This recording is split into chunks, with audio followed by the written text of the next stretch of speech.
Good morning. We welcome you to Lenten Devotionals again this morning, and we're going to be looking at the first chapter in the Old Testament, the first book, Genesis, 13th chapter actually. We're looking at verses 10 and 11.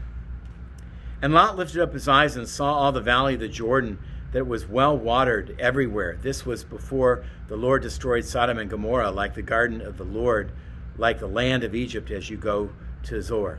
So Lot chose for himself all the valley of the Jordan, and Lot journeyed eastward. Thus they separated from each other. Abraham settled in the land of Canaan, while Lot settled in the cities of the valley and moved his tents as far as Sodom. Now the men of Sodom were wicked exceedingly and sinners against the Lord.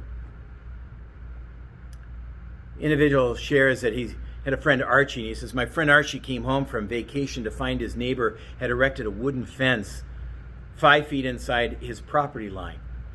Several weeks went by during which, Archie tried to work with his neighbor to remove the fence. He offered to help and to split the cost of the work, but to no avail. Archie could have appealed to civil authorities, but he chose to forgo that right in this instance and allow the fence to stand to show his neighbor something about the grace of God. Archie is a wimp, you say. No. He was a man of towering strength, but he chose grace over a patch of grass.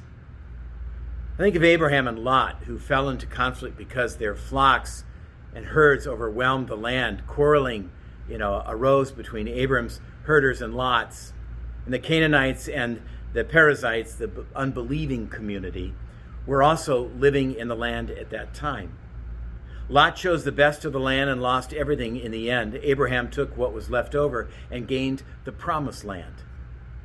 We do have rights, and we can claim them, especially when others' rights are involved.